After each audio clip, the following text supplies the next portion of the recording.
Okay, we're going to go ahead and start the skirt part of this. What I've done is I've cut myself a strip of fabric which was 30 inches.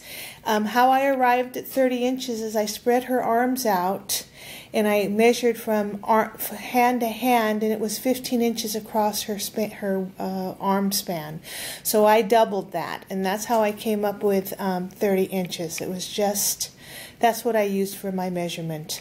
As far as the up and the down, I went 9.5 inches because I thought that would make a really nice length skirt.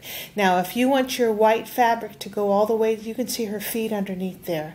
If you want the white fabric to go all the way down to the bottom, then you're probably going to want to go maybe 10 inches, 10.5 inches, depending. It all depends on your doll and her height and how full you want the skirt.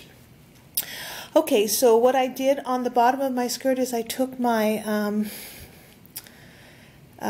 rolled hem foot and I put in a little rolled hem at the bottom. If you don't have a hem roller foot, just go ahead and turn it up either 1/4 of an inch twice and hem it, or 1/8 of an inch twice and hem it. It's whatever you want to do to put in a hem on the bottom. You know, that rolled hem, you know, it's not the easiest thing to work with. I got almost to the end and then I went off and then the fabric messed up on me, but I'm not going to worry about it. It was just, you know, not too bad. Okay, so I have got my tulle all gathered up.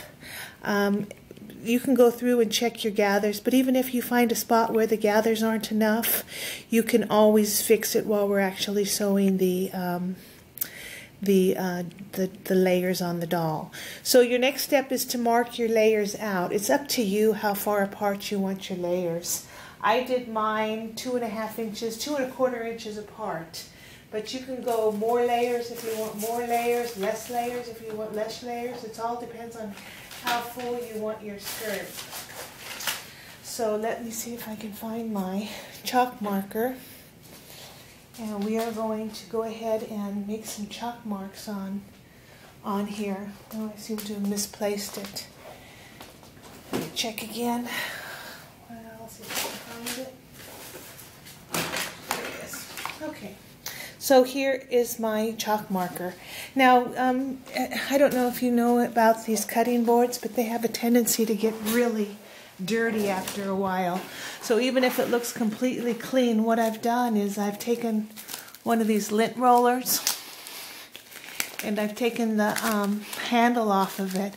And every once in a while I'll take this and I'll go along my cutting board, and what it'll do, it'll pick up all that lint from your cutter and it'll clean your board out.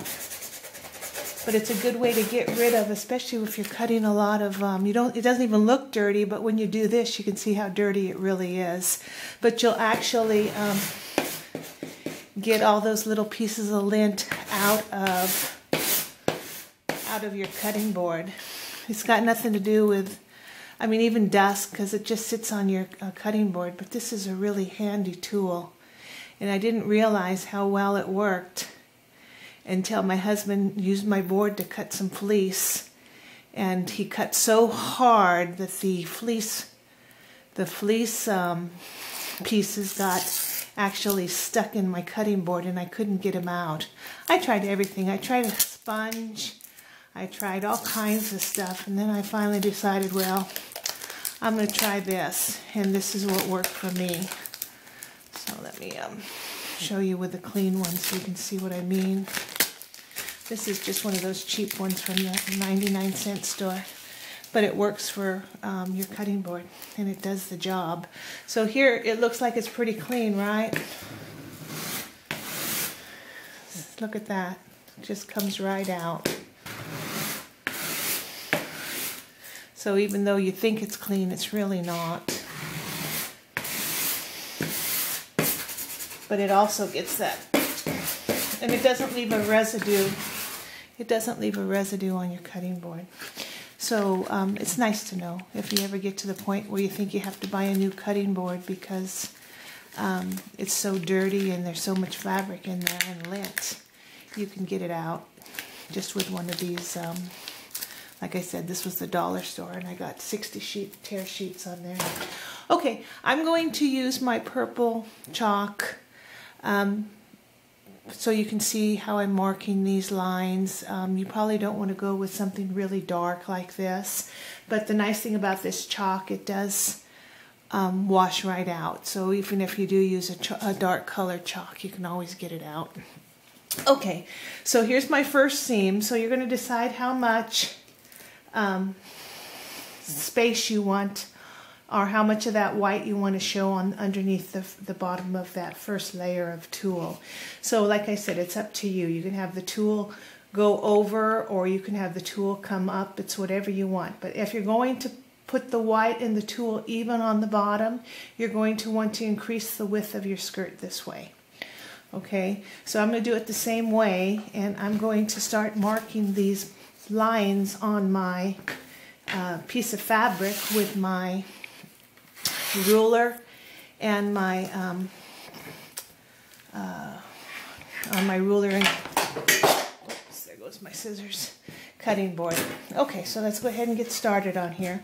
So my first one, I want to have that about, you probably don't even have to mark this one, but we're going to go ahead and mark this one.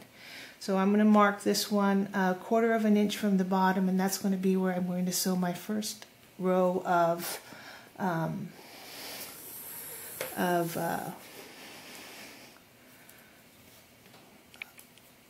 tulle. Okay, so we're going to do this all the way down, but because of the fabrics being so big. So the next one I'm going to make is I'm going to take my ruler and I'm going to set it at 2 1/4. So let's go to 2 1/4, and we're going to line that up, and we're going to mark 1 2 1/4 inches, because this is actually the width of your tulle is 2 1/2 inches. So we're going 2 1/4. So we're going to get a quarter inch overlap here. If you want a bigger overlap, then do a 2 inch, do a 1 1/2 inch. It's totally up to you. I'll go ahead and do a 2 inch on this one, so we'll see the difference on this one. I have enough tulle just in case so we'll do 2 inches between rows on this one and see how it looks compared to the one I made.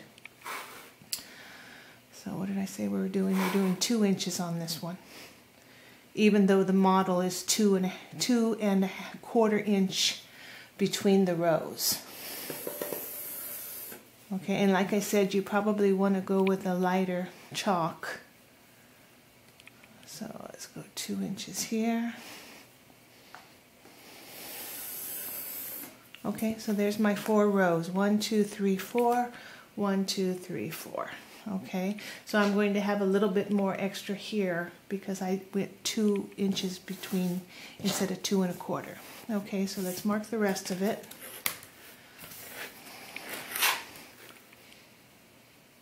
So that was my 1/4 inch. My fabric sort of curled there on my start on my rolled hem.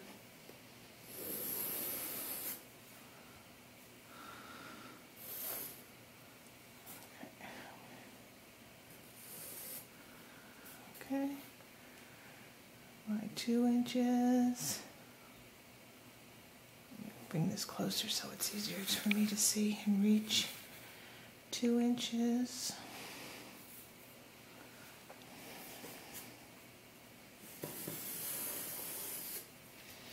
Okay, another 2 inches.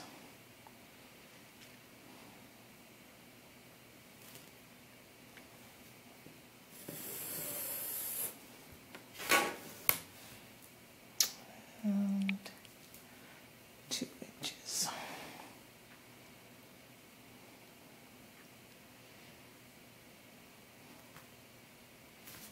Okay, well, looks like I got off a little bit. I certainly did. Oh well, it's not going to be a big deal as long as our lines line up.